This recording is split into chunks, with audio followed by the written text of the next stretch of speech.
Muito bom dia a todos. Hoje é dia 14 de fevereiro de 2026 e nós iniciamos aqui da cidade de Curitiba mais um estudo da Revista Espírita.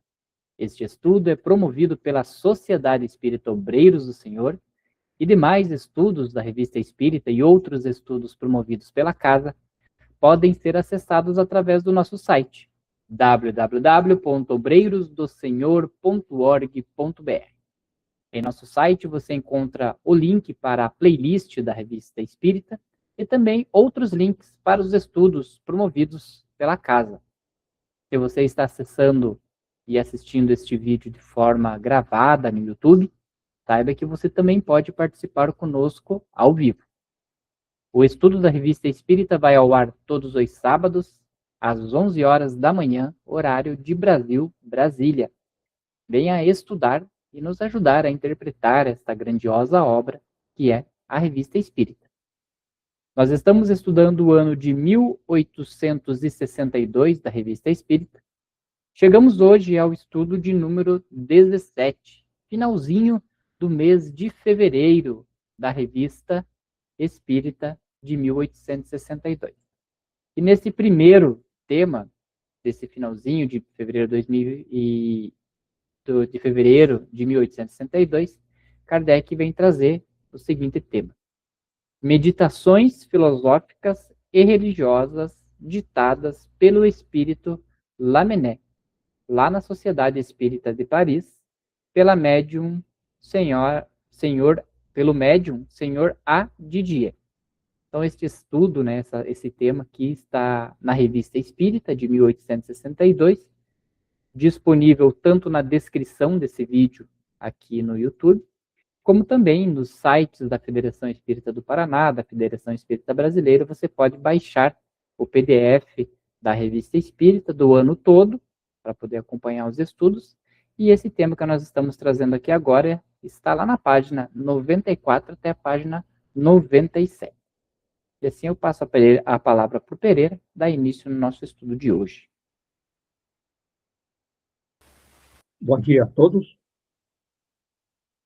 Como o Nelo já colocou ali, né, que é a questão filosófica, né? O primeiro tema é a cruz. Em meio às revoluções humanas, em meio a todos os distúrbios, a todas as erupções do pensamento, eleva-se uma cruz alta e simples, fixada no altar de pedra. Um jovenzinho, esculpido na pedra, tem nas mãos uma bandeirola, sobre a qual se lê esta palavra: simplicistas,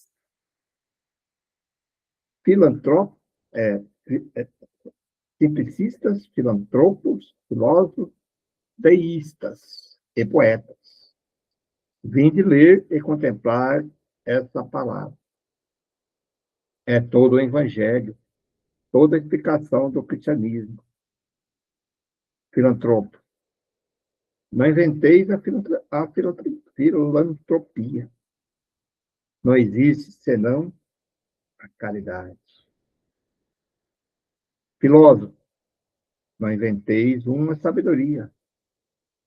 Só há uma. Deístas. Não inventeis um Deus. Só existe um. Poetas.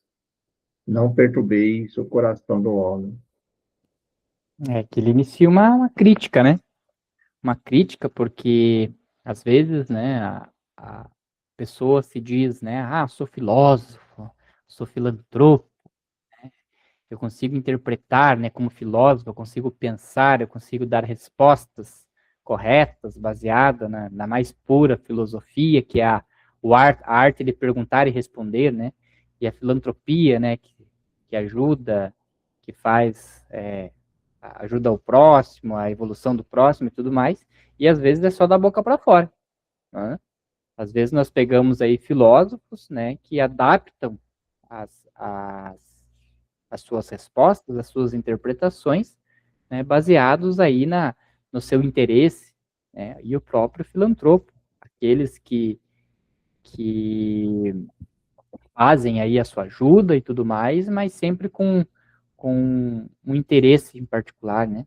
Eu até estava estudando a semana aqui o livro Os Mensageiros, de André Luiz, né, e tem uma parte que ele diz assim, que quando o André Luiz se encontra com esqueci o nome daquele mentor dele lá agora, lá no plano espiritual, que ele mudou de área, né, ele foi para a área da comunicação, e aí ele fala que lá eles trabalham muito e fazem muitas obras e tudo mais, e não colocam o nome. Por quê? Porque o bem não pode ser intitulado sobre o nome de uma pessoa. O bem está acima da pessoa. E aí a gente vê, né, às vezes, muitos filantropos aí fazendo grandiosas coisas sem, né, colocando o seu nome e tudo mais. E recordamos de alguns estudos passados, né, onde teve aquela questão da ajuda aos operários, e teve, né, uma pessoa que doou praticamente, né, o dobro do valor que todo mundo junto tinha recolhido, ele doou o dobro do valor e como doação anônima.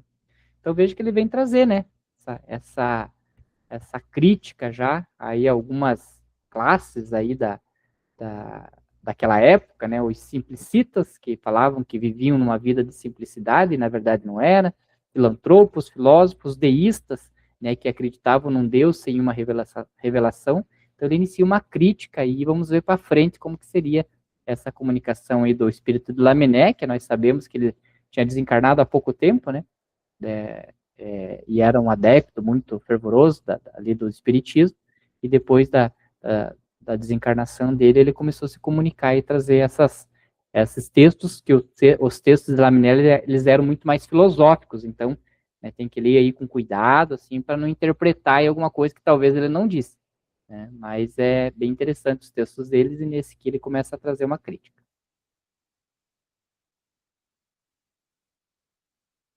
Filantropos, quereis quebrar as cadeias materiais que mantêm cativa a humanidade? Cativa a humanidade.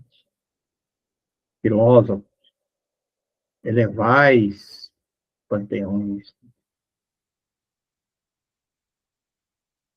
Poetas, idealizais o fanatismo. Para trás, sois deste mundo. E o Cristo diz: meu reino não é deste mundo. Olha aí, ó. Bem, né? Então, eu acho interessante isso, porque eu tenho, assim, como diz o Pereira, eu tenho algumas críticas, né? Às vezes esses, né? Não vou falar religiões, mas só no comentário vocês entendem quais são. Em criar aqueles templos gigantescos e tudo mais, né? Ele fala aqui, né, os filósofos, ó, templos simbólicos da glória humana, panteões, né, que eles criavam aos deuses, né, daquela época. Então, que utilidade, às vezes, que tem isso, né? Às vezes você vê ali um gigantesco, aquela construção gigantesca, e passa para ver aquela reunião religiosa que tem ali, tem meia dúzia, 20 pessoas, né? Sobrando diversos bancos vazios. Para quê, né? A demonstração desse poderio, dessa construção tão gigantesca, sendo que a igreja são as pessoas, né? Não existiria, né, nenhuma religião sem os seus adeptos, sem os seus seguidores. E às vezes algumas religiões prezam mais por isso, né? Fazer uma torre muito alta, né? Coisa cheia de luz e tudo mais, né? Simbolizando aí, às vezes, né, a, a réplica, né, de templos sagrados do Velho Testamento. Então vejo que são coisas assim, como o Lamennais vem falando, isso que está sendo feito é deste mundo, está fazendo para esse mundo. Mas Cristo falou que o reino dele não era desse mundo. Então veja que às vezes nós fazemos coisas, né, para essa posição atual que a gente está e tal, né, e esquece de que o que nós temos que fazer é para o reino lá de Cristo, que não é desse mundo. Então é pensando lá no futuro, lá quando eu estiver com o espírito evoluído, o que eu tenho que fazer para chegar no espírito evoluído? E não, né, do ponto de vista terrestre e do ponto de vista evolutivo que nós estamos ainda.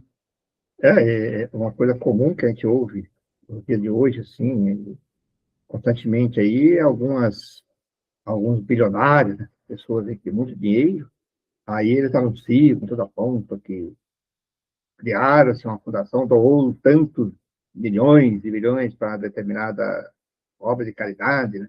Quer dizer, destacando tudo. E aí muitas vezes a gente fica pensando se por trás disso deve ter interesse, né? Interesse de se aparecer na mídia, né? Como bonzinho, muitas vezes financeiros, né? As pessoas às vezes conseguem fazer algumas manobras aí financeiras e conseguem pagar menos impostos e por aí diante. E fazem questão, né? Você falou, se eles fizessem isso e não falasse para ninguém, tudo bem, mas fazem questão de colocar. E muitos até deixam seus testamentos, algumas questões aí de verdadeiras fortunas para doação. Ah, tudo bem, tem seu objetivo, né? Que ajuda, claro, é uma maneira de evitar, não é desse que eu estou dizendo, né? Mas eu estou indo aqui pela maneira que está falando, né? Ele vai querer chegar depois no mundo espiritual e dizer, olha, eu fui que doei. Nesse sentido, não, mas é válido para as pessoas que estão dizendo aqui, sim.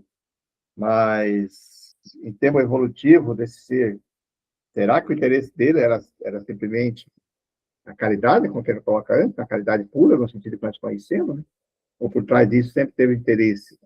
E, às vezes, quando desencarna, faz isso, às vezes, até para não deixar para algum parente, para alguma coisa assim, já faz questão de jogar transferir para outra pessoa, né? Então, tipo assim de, esse pessoal não me colaborou, eu não vou deixar o dinheiro para eles. A gente percebe muitas coisas nesse sentido, né? Então é bem no texto que você falou, e bem que você está colocando ali, que é o Jesus e o rei não é desse mundo, né? E a pessoa pensa que é desse mundo, que é. Tudo bem, tem seu sentido, tem sua ajuda, tem, mas grande ditado lá que fala que quando chegou lá no mundo espiritual, vou dizer, eu doei tanto, eu tive fortuna, doei tanto para isso, para aquilo, fiz tanto bem, agora sou. Né?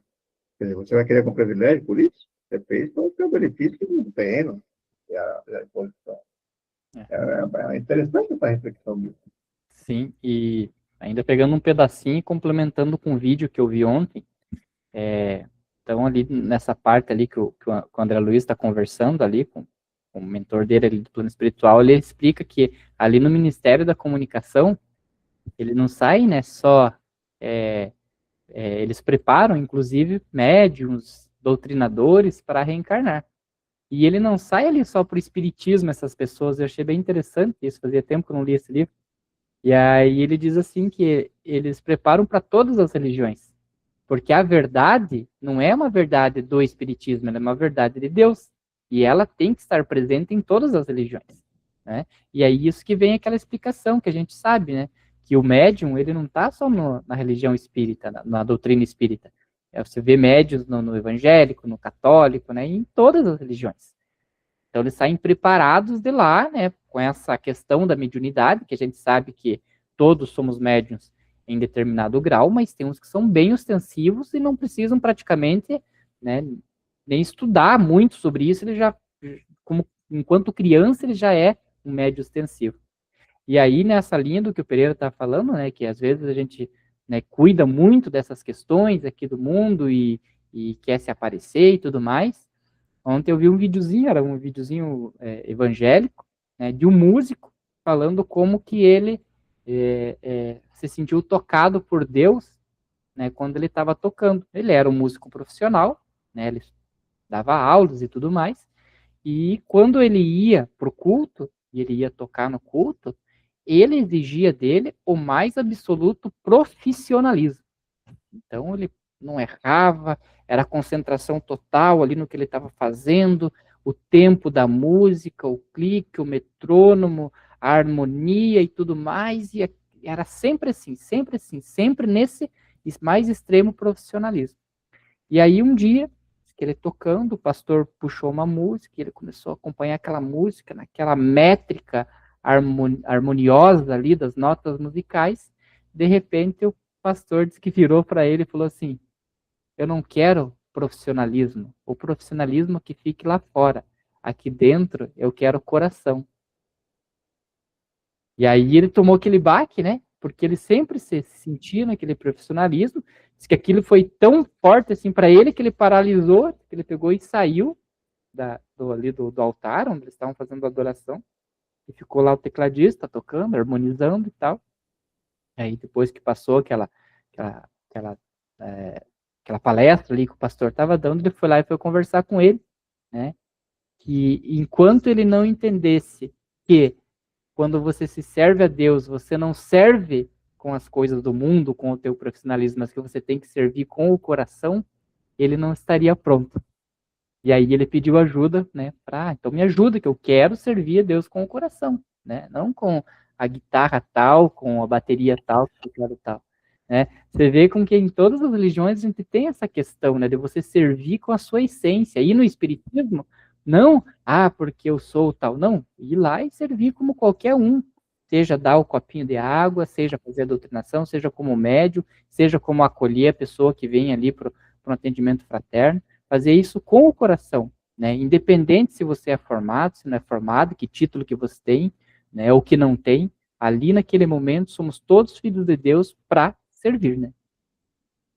É bonito, né? Bom, meu reino não é deste mundo. Ó, sois por demais deste mundo de lama, para compreenderdes estas sublimes palavras.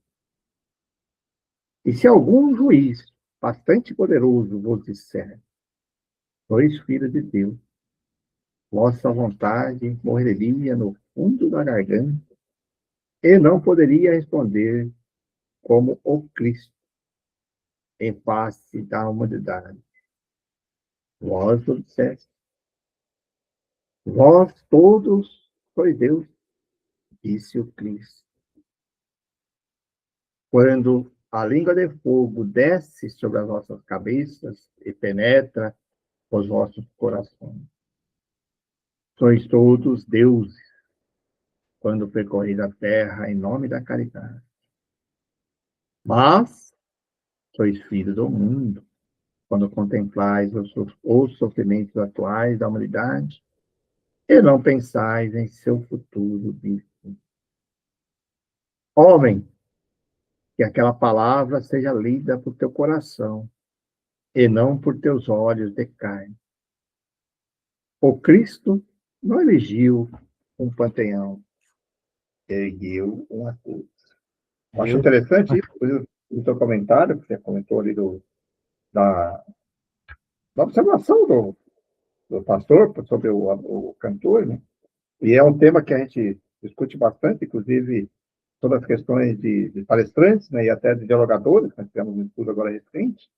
Então, a gente sempre coloca essa questão aí do sentimento do coração, né? A gente fala, né?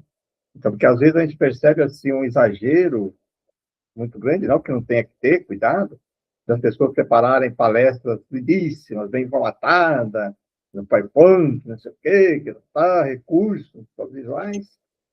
Eu poderia falar exatamente como que falou o pastor. Espera aí, eu não quero perfeição aqui na apresentação da palestra, eu quero sentimento e coração. Né? E se você faz isso, eu já vi, e já comentei sobre isso, algumas situações que eu já ouvi, pessoas que, de poucos recursos tecnológicos, vamos dizer assim, né? Fazer palestras lindíssimas, né? Porque eles falavam do coração e dos sentimentos. E a gente sempre coloca isso nas questões da formação de dialogadores, né? Nossa, dos espiritistas,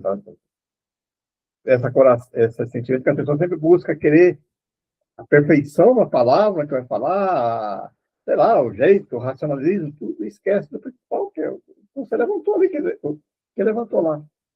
Sentimento e coração, né? A entidade quer sentimento e coração, as pessoas que estão assistindo ali querem sentir.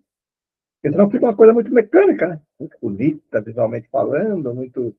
Mas aí, onde é que está o verdadeiro sentimento? Né? Sentimento e coração. Bacana isso, hein? Essa é uma questão assim, eu gosto de replicar sempre isso, né? Você que me conhece sabe disso, que nos encontros que eu falo sobre as questões aí de mediunidade, de jogadores, sempre coloca essa questão assim. O que importa é exatamente isso. Sentimento, coração. Perfeito. E bonito o finalzinho, né, quando ele diz aqui, ó, que o Cristo não ergueu um panteão, ele ergueu uma cruz. Sim, Olha isso a mesmo. simplicidade, né? O maior modelo de todos, né? Veja como tudo é muito preparado, né? Tudo muito organizado, né?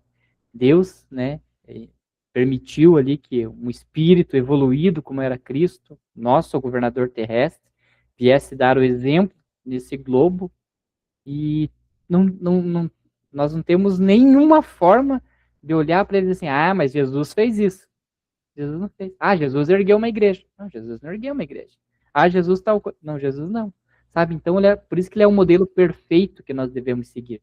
Né? Porque já imaginou se Jesus tivesse erguido uma igreja? Tivesse feito um templo?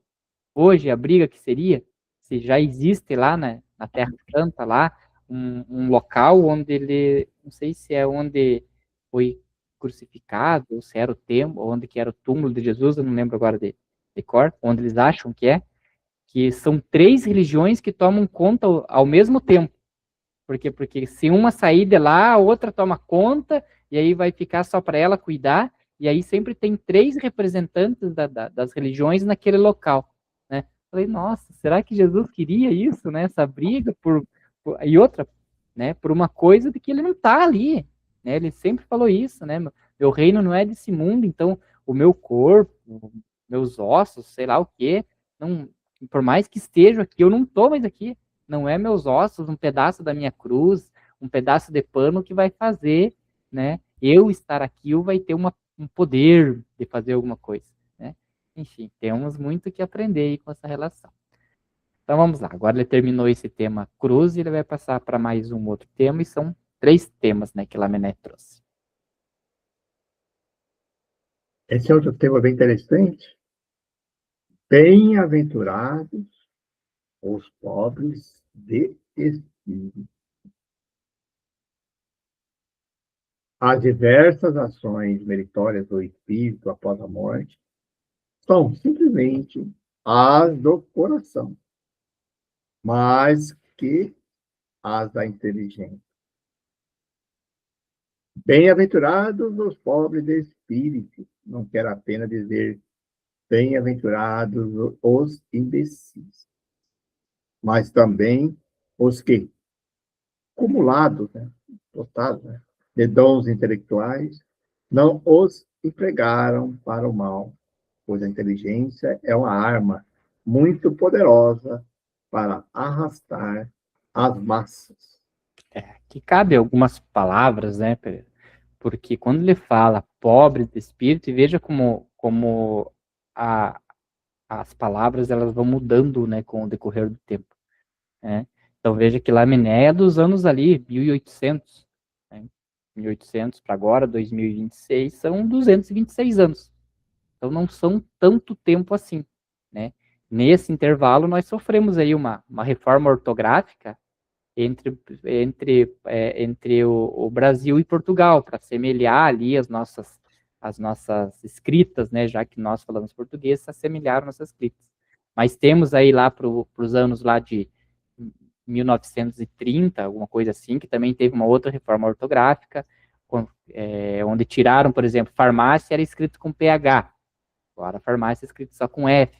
Então veja que com o decorrer do tempo eles vão fazendo essas mudanças, e de 1850, de 1800 para cá, não fazem tanto tempo, e vejo que eles utilizavam, né, as palavras imbecis, e não era no sentido pejorativo, né, você é um imbecil, você é um retardado, que a gente xinga, né, às vezes as pessoas, né, vejo que o imbecil, assim como a gente também estudou aquela vez que Kardec trazia, né, aquela deficiência mental como idiotia, né, que era uma doença antiga, hoje não se fala mais idiotia, fala um retardo mental. Então vejo que as palavras vão mudando, né, e é importante a gente trazer esse significado.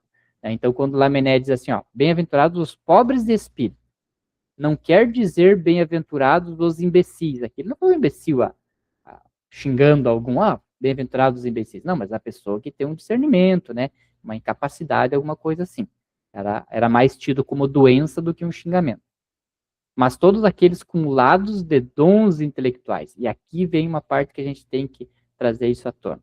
Já aliado até aquilo que a gente estava estudando ali na parte da cruz, né, onde as pessoas às vezes fazem, os filósofos e tudo mais, os dons intelectuais, às vezes, faz com que a pessoa, ela mesma, se sinta num patamar acima da outra, né?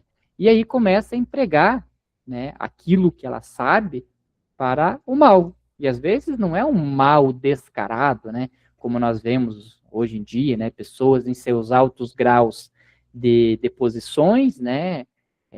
Que deveriam ter aí a conduta ilibada e tudo mais, né? Fazendo muito mal, por quê? Porque tem o poder da caneta e tudo mais, né? Mas às vezes até na questão, né, mais simples nossa aqui né, do nosso patamar, né? Uma pessoa que tem uma inteligência, né, e às vezes vai lá e interpreta de forma incorreta, vamos pegar aqui no âmbito do espiritismo, interpreta de forma correta e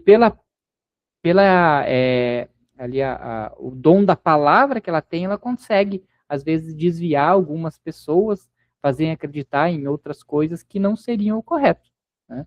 Então vejam que a inteligência, ela é uma coisa boa, porque se eu utilizar ela sempre para o bem, ela vai ser muito boa, mas ela é uma arma muito poderosa e perigosa, inclusive para aquele que tem a inteligência, porque se ele não conseguir domar essas tendências dele, ele vai acabar utilizando essa inteligência para coisas ruins, né? Entretanto, como dizia ultimamente Gerardo de Nerval, a usar uma comunicação de Gerardo de Nerval anteriormente. Gerardo de Nerval, a inteligência desconhecida na Terra terá grande mérito para Deus. Aí eu entendi essa questão que ele está falando aí, é que as pessoas desprovidas, como dizer assim, de informação, de conhecimento intelectual, que proporcionasse a ela tomar decisões conscientes, né? Nesse sentido que ele está falando, porque o imbecil ali coloca que é um incapaz de discernir certas coisas, né?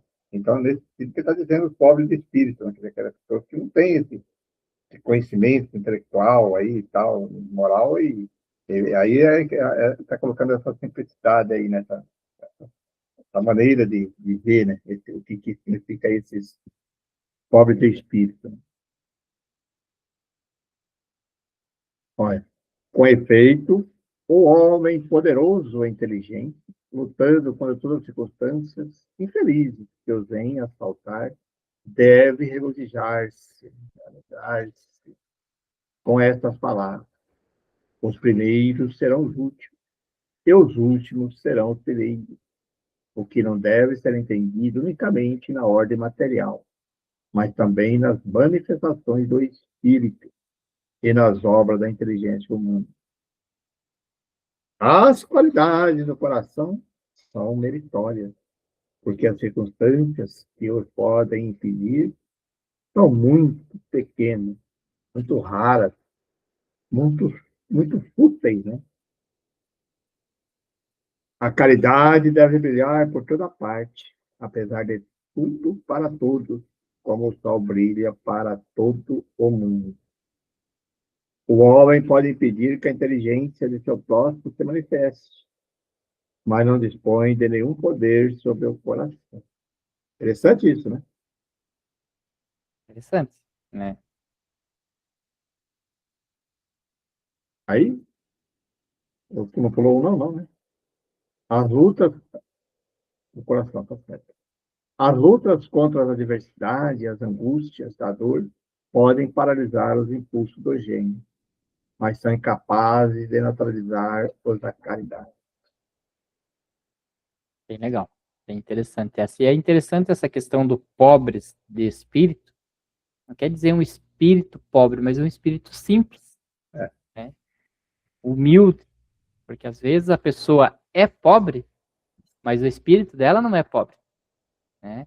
E aí, olhando do ponto de vista material, acho que dá para a gente dividir até em duas classes isso. Às vezes você olha uma pessoa que é pobre, diz, ah, coitada, é pobre, é humilde. Não, às vezes é um pobre soberbo, né? Até brinca, a gente brinca às vezes, né? Eu sou pobre, mas dentro de mim habita um espírito de rico que quer fazer eu gastar demais, né? Então tem que tomar cuidado com isso. E aí veja a importância, né, de estar encarnado.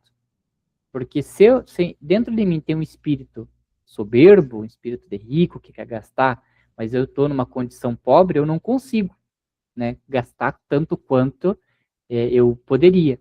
Mas eu consigo gastar aquilo que eu ganho e ficar numa dificuldade. Então, essa dificuldade material é a que vai ajudar a teu espírito compreender a soberba que ele tinha. Né? Então, já é uma. Veja a grandiosidade da reencarnação, que dá essas possibilidades de nós educarmos nosso espírito, que às vezes tem uma soberba de rico, e agora está num corpo de uma pessoa pobre, para conseguir se doutrinar. Porque se ele tem uma soberba de rico e ele continua em todas as reencarnações reencarnando num corpo numa pessoa rica, como que ele vai conseguir se doutrinar? Como que ele vai conseguir se melhorar? Vai ficar difícil. Mas também temos o quê? A pessoa que é pobre e o espírito dela, apesar de não ter essa tendência materialista de gastar, ele não é um espírito humilde, né? Ele é um espírito, tudo que faz já é com pensamento, né, de troca, ou faz porque é empurrado, como a gente estudou nos capítulos anteriores. Então ele é pobre no sentido material, mas não é pobre de espírito, né? Pode até ser uma pessoa sem essas questões espirituais de esbanjar, de soberbo e tudo mais, mas ainda não é pobre de espírito. Então, a análise disso aqui é sempre feita do ponto de vista do espírito. Por isso que ele fala, né? Os pobres de espírito, e não os pobres de condições materiais. Então, quando a gente olha uma pessoa, não é só porque ela é pobre que ela é uma pessoa boa. E também não é uma pessoa rica, ela não é má só porque ela é rica, que ela está fazendo coisas erradas. Às vezes a pessoa lutou, batalhou, chegou naquela posição, né, que ela conseguiu de forma justa. Agora, naquela posição onde ela está, que ela pode ajudar um pouco mais, se ela não fizer isso, ela pode, né, passar a ter, né, um espírito já não humilde, mas um espírito já de soberba. E aí que começam essas questões, né, do controle evolutivo que se tem. Por isso que se tem que a riqueza é uma das maiores provas, né, que o espírito passa. E que aquele que deseja chegar na riqueza antes de estar preparado, normalmente vai sucumbir. Às vezes a espiritualidade, né, ali Deus permite que essa pessoa, mesmo sem preparo, atinja essa riqueza. E não comumente, não incomumente, nós vemos, por exemplo, a pessoa que ganha numa Mega Sena de um dia para o outro, fica super rico e dali 1 ano, 2 anos, está super pobre de novo. Ou pior, porque aqui é só o ponto de vista material. Ou pior, vemos pessoas numa posição de riqueza fazendo mal a muitas pessoas, né, pelo poder que tem. E aí é muito mal, é mais mal ainda, porque o primeiro caso ele fez para ele mesmo. Agora o segundo caso ele está prejudicando, né, a evolução de outros espíritos. Então vamos para o próximo tema da última comunicação aqui do mês de fevereiro. Esse outro tema agora, a escravidão. Escravidão. Quando você pronuncia esse nome, o coração sente frio, porque vê à sua frente o egoísmo e o orgulho. Quando um padre vos fala de escravidão, está se referindo à escravidão da alma, que é avilta, é baixa, moralmente degrada. O espírito do homem o faz esquecer da sua consciência, isto é, sua liberdade. Ó, sim, esta escravidão da alma é horrível e diariamente excita a eloquência de mais de um pregador. Mas a escravidão do idiota, a escravidão do leigo, que se torna aos seus olhos,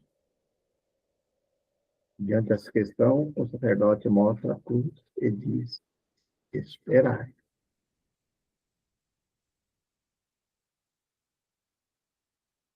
Com efeito, para esses infelizes, é a consolação a oferecer. E ela lhes diz: quando o vosso corpo for dilacerado pelo chicote até a morte, não pensei mais na terra, pensai no céu. Tocamos aqui uma dessas questões graves e terríveis que, que transtornam a alma humana e a precipitam na incerteza. Estará o negro à altura dos povos da Europa e a prudência humana, ou antes a justiça humana, deverá mostrar-lhe a emancipação como o meio mais seguro de alcançar o progresso da civilização? Nessa questão, os filantropos apresentam o Evangelho e dizem: Jesus falou de escravo? Não. Mas Jesus falou da resignação e disse estas sublimes palavras: meu reino não é deste mundo.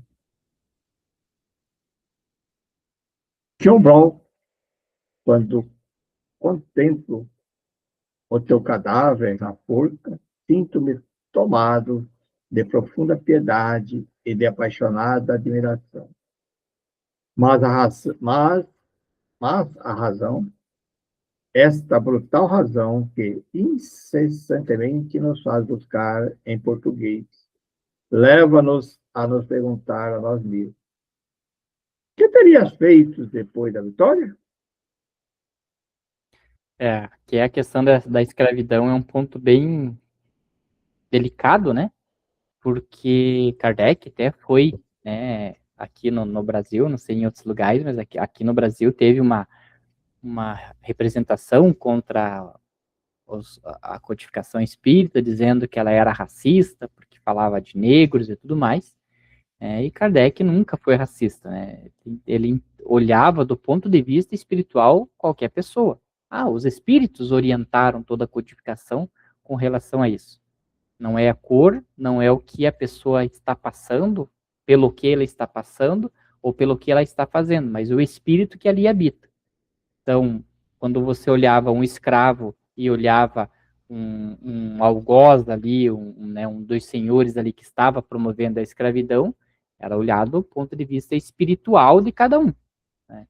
Se aquele que está escravizando, ele está naquela posição de escravizador, e ele está fazendo isso, veja o grau de evolução que ele está. Um grau de evolução muito baixo que não conseguia olhar, né, a seus, ali um semelhante seu do ponto de vista espiritual, porque eles olhavam muito a cor e achavam que uma pessoa negra não era nenhum humano.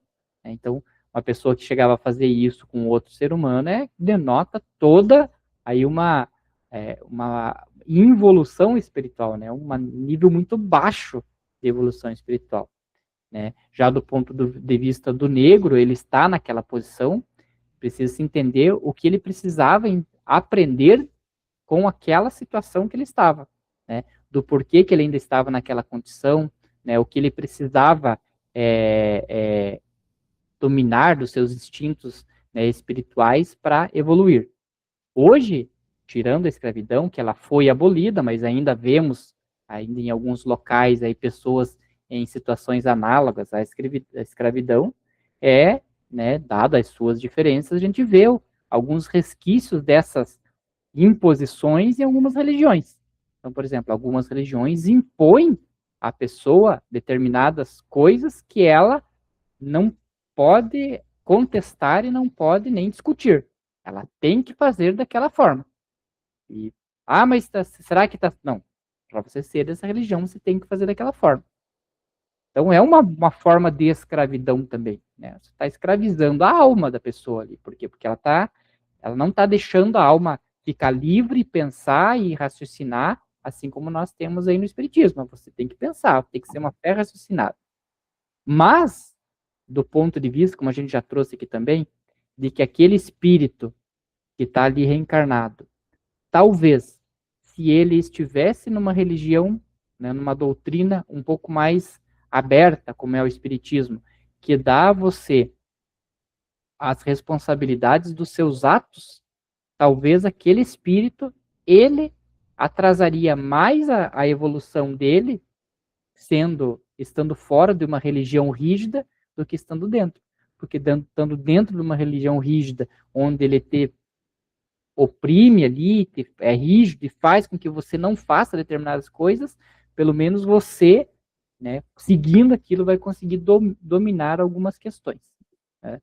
E aí, esse John Brown, eu fui estudar um pouquinho ali sobre ele, por que Lamennais cita ele. Então, John Brown, ele levanta questões referentes à escravidão lá na época de 1850, só que ele era contra a escravidão, como todos nós aqui imaginamos ser também, né? Todos nós somos contra a escravidão. Só que os meios que eles utilizou para lutar contra a escravidão foram meios escusos, né? Porque eles pegaram em armas, né? Se levantaram contra donos de fazenda e tudo mais, matando, né? Enforcando e utilizando aquelas pessoas como exemplo para aquelas mortes como exemplo para incitar, né, que todo mundo fizesse a libertação ali de escravos e tudo mais. Então vejam que às vezes o fim ele é importante, né, ele é meritório, né, que seria o fim da abolição da escravidão, mas o meio que ele utilizou foi um meio totalmente errado, né? E aí aqui no finalzinho é interessante, né, que ele pergunta aqui, ó, mas a razão, esta brutal razão que incessantemente nos faz buscar os porquês, leva-nos a perguntar a nós mesmos, que teríeis feitos depois da vitória, né? Então, aquele lá é o que eu quero, fazer a abolição da escravidão. Então, conseguiu. E foi mais ou menos nesses termos que aconteceu, principalmente aqui no Brasil, né? Houve a abolição da escravidão, mas e o que aconteceu depois que eles conseguiram se ver libertos? Eles não tinham para onde ir, eles não tinham onde morar, eles não tinham trabalho, não tinham como se sustentar. Por quê? Porque eles não tinham mais uma proteção daquele senhor que cuidava deles. Alguns que já tinham esse pensamento no espírito mais evoluído foram, lutaram, trabalharam, né, nas condições precaríssimas, porque não é assim de um dia para outro que você abole a escravidão e no dia seguinte eles já iam enxergar o negro como uma pessoa igual a eles. Com certeza, né? Até hoje eles sofrem muitos preconceitos, mas alguns que já tinham, né, essa predisposição espiritual de dizer assim, não, agora eu vou lutar a partir daqui e vou conseguir vencer, né? Outros ficaram com medo e quiseram ainda continuar debaixo ali da proteção ali dos senhores da fazenda, e outros saíram para o mundo sem fazer nada e com certeza, né, tiveram e têm ainda problemas até hoje com a sua evolução espiritual. Por quê? Porque não estavam preparados para essa liberdade que eles, né, foi dada a eles assim, de uma hora para outra. Então veja que, do ponto de vista espiritual, toda a posição que a gente enfrenta na nossa vida, ela é necessária para a nossa evolução. E às vezes, né, o que se faz, né, o que terias feito depois da vitória, né, pode ocasionar daquele espírito que não está preparado uma degradação maior dele ainda. Então, quando a gente busca alguma mudança, a gente tem que saber se, quando eu alcançar essa mudança, o que eu faço depois dela? Como que eu vou ajudar, né, aquelas pessoas, depois dessa mudança, a se manter no caminho certo? Coisas que, né, às vezes não fazemos, só pensamos naquele chegar naquela meta. Mas e depois dessa meta? O que nós vamos fazer para se manter na forma como Cristo nos orientou, né? É que quando a gente pensa em escravidão, e está certo, que nós aqui do Sul, nós pensamos sempre na raça negra. Então é comum, quando a gente fala de escravidão, que está mais próximo de nós aqui, claro, que todos são contra, isso foi uma coisa terrível, mas vamos voltar um pouquinho para trás. Quando fala de escravidão, o egípcio, na época de Moisés, eles eram escravos, entende? Então eles eram escravos, e quando eles viram que foi liberto, que eles saíram naquela peregrinação buscando a sua liberdade, aí que ficaram no deserto e passaram para chegar a outra terra, houve, inclusive, revoltas, sabemos disso, porque daí é mais ou menos essa linha que você comentou. Você vê como aquelas histórias, as coisas se repetem. Então, tem que pensar em escravidão não somente na raça, né? Claro que essa mais marcante que está aqui próximo, então eu estou dizendo que eu estou... Mas não é isso que eu estou dizendo. Estou dizendo que existia outro tipo de escravidão, mesmo naquela época, e quando eles estavam lá no deserto, lá sofrendo, muitos deles se revoltaram, inclusive conta assim, falaram, poxa, mas pelo menos quando nós estávamos, que é mais ou menos ali que você falou, quando nós estávamos lá, nós tínhamos fruta, tinha não sei o quê, comia, tal, tinha comida, né, garantindo comida, e agora o que nós temos aqui? Você vê o custo da liberdade, né? Então, e aí, se você vê a história, existe antiga, vários povos mantinham escravos, né, negociavam escravos, não só da raça negra, mas de brancos e tudo isso. E é o que marcou para nós aqui foi, claro, isso aí que é um absurdo, mas caiu nessa linha que você falou. E eu acho assim que essa é uma maneira da escravidão, aquela onde você obrigava fisicamente a pessoa a fazer, que acho que era mais terrível, mas existem algumas outras maneiras de você escravizar, né? Inclusive povos, né? E você, por exemplo, uma escravidão econômica, né? Que a pessoa não consegue, hoje a gente sabe que tenta trabalhar em algumas regiões, alguma coisa lá. No começo, tinha aquela uma que trabalhava lá, ele ficava tão endividado para o patrão, né? Que ele submetia a trabalhar a qualquer custo, né? Jornada de horas. Também a humanidade vai evoluindo, a humanidade vai evoluindo. Mas hoje, se analisar, não tem mais essa escravidão aí do chicote, de prender, mas você colocou o termo situação análoga à escravidão. Então, a pessoa não está presa, mas está presa. A gente sabe aí, às vezes, aqui, as meninas, às vezes, que saem daqui, vão para fora, ludibriada lá por, né, interesse financeiro, chegam lá, ficam verdadeiras escravas sexuais e tal, fica submetida, tá porque tem o passaporte e a pressão econômica, você deve, você só pode sair daqui quando você pagar. A gente vê isso aí muito comum e eu acho que até mais devastador, né, porque essa escravidão moral, né, humilha a pessoa e submete a pessoa a questões humilhantes.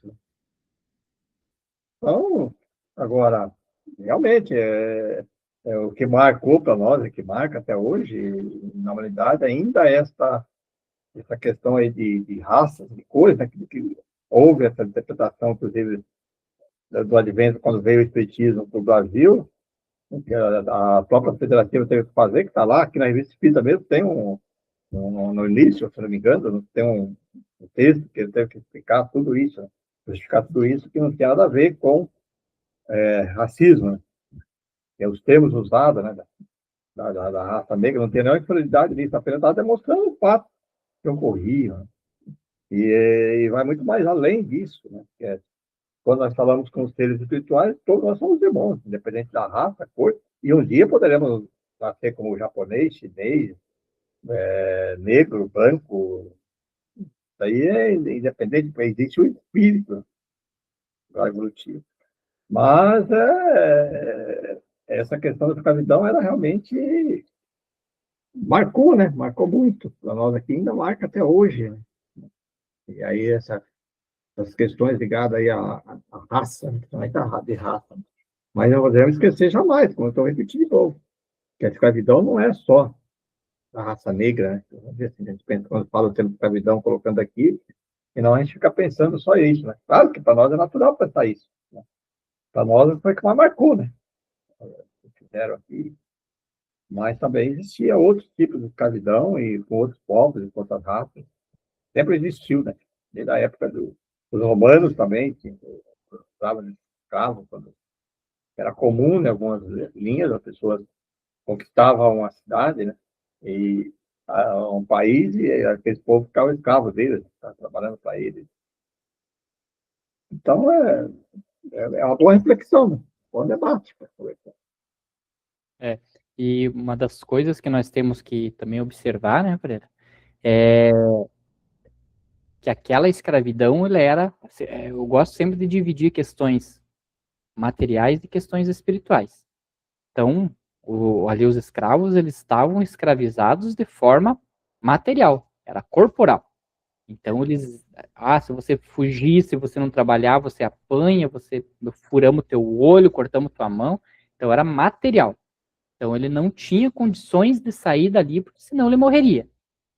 Hoje, lógico, fazendo sempre aí um aspas, a gente sabe que ainda em algumas cidades muito retiradas, né, alguns países mais pobres existem a escravidão, mas hoje nós não a temos mais, num amplo geral, modo geral. Mas aí nós vamos transferir para a escravidão da alma. Então, É o tema. que é o tema, que acho que é o principal ponto aqui do que nós temos que falar, porque nós estamos no estudo espírita, então vamos falar do espiritismo. Então, hoje, não, diferentemente do escravo, que ele não tinha meios de sair e conseguir a sua liberdade, hoje nós temos meios de dar liberdade para nossa alma. Só que às vezes nós escravizamos nossa alma com as coisas que nós fazemos no dia a dia. E aí, para nós conseguir essa liberdade, nós temos que lutar contra ela, assim como foi lutado contra a escravidão, até que nós entendamos qual que é o propósito, do porquê que eu estou naquela condição. Né? Você tem saúde, né? Você tem os membros perfeitos, você tem audição, visão e tal, eu tenho tudo perfeito. Mas eu estou numa condição ruim. Mas que forma que você está escravizando o teu espírito que você não consegue uma liberdade? Né? Então é isso que a gente tem que olhar para nós mesmos e ver, será que eu estou escravizando meu espírito de alguma forma? Né? Observar, né? Olhar, às vezes tá tudo bem para você, não, tá bem, eu tô bem no emprego, tô indo na casa espírita, tá tudo certo, tá tranquilo. Mas sempre fazer aquela análise que Santo Agostinho fazia toda noite, né? O que eu fiz durante o dia e o que eu poderia ter feito de diferente. Né? Então, olhar para nossa alma e dizer assim, cara, tá tudo bem, mas vamos olhar para nossa alma e dizer assim, será que em algum ponto eu ainda estou escravizando o meu espírito para que eu possa dar essa liberdade para ele? Então, acho que esse é o ponto principal, né, do espiritismo, essa observância diária, assim como Kardec trouxe aquela questão, né, que define o verdadeiro espírita, né, é a sua luta contínua para combater as suas más inclinações. Então, é fazer isso diariamente para libertar o nosso espírito, a nossa alma, né, para que seja possível ela chegar aí numa evolução que nos leve a mundos melhores e, no mesmo exemplo da riqueza terrena, que quando nós chegar a mundos melhores, nós vamos ter que continuar ajudando os que ainda estão em evolução. Só que com a diferença, que na vida terrena, quando você se chega na riqueza, você ainda às vezes não está com o espírito evoluído para utilizar aquela riqueza em prol dos demais. Agora, quando você chega com o espírito a um nível de evolução, aí você está com o espírito preparado e ajudar os que estão abaixo não é nenhum demérito, nenhum sofrimento. Né? Ele é até uma alegria para o espírito em fazer aquela ajuda. Assim como foi para Jesus, um espírito super evoluído, chegar ao nível de ter que reencarnar aqui no nosso globo para ajudar nós que estávamos aqui ainda muito atrasados. Bem. Tá aí, meus amigos, minhas amigas, meus colegas. Mais um tema aí para a nossa reflexão, análise. E eu gosto sempre de colocar aqui que nossos comentários eles são baseados naquele nosso aprendizado, mas não somos nenhum dono da verdade. Então, estamos abertos aí a críticas, a sugestões e análises, para que, e respeitando totalmente as pessoas que pensam diferente, as pessoas têm outro ponto de vista, respeitando, mas também expressamos aquilo que no momento nós sentimos e nós acreditamos. Posso estar errado, aí eu serei o primeiro, se eu entender que aquilo estava errado, eu sou o primeiro a reconhecer o erro e modificar, desde que aquele outro ensinamento comprovem realmente ser verdadeiro. Então vamos agora, nesses instantes, agradecer. Agradecer, primeiramente, a Deus, estar aqui, nesse sábado, nos reunir para mais um estudo desta filosofia, desta obra tão gloriosa, que é a Revista Espírita. Ao nosso Mestre Jesus, o Espírito, que nos deixou o Evangelho e o Consolador, e a filosofia espírita, que vem nos ajudar, tirar o véu da nossa ignorância, para que assim consigamos compreender quem somos, de onde viemos, onde vamos. Obrigado, Mestre. Nossa gratidão também, amor, a todos os amigos espirituais que nos acompanham, nos influem, nos ajudando, para que assim consigamos prosseguir essa jornada evolutiva, que é muito terrível. Agradecemos também a presença dos amigos espirituais que se reúnem conosco nesse dia para também buscar os conhecimentos e aprendizados. E assim, nesta sintonia de nós vibramos e desejamos a todos que nos ouvem paz, saúde, amor,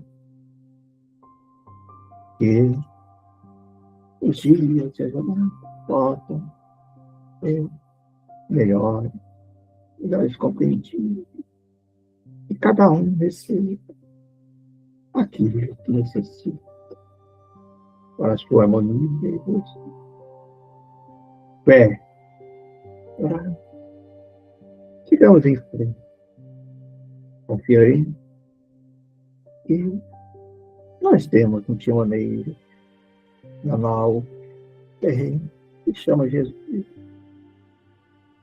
que tribulações podem acontecer, mas o timoneiro nos guiará no caminho que necessitamos para que assim consigamos prosseguir essa jornada. Um bom dia, ótimo, e a consulta. Assim seja.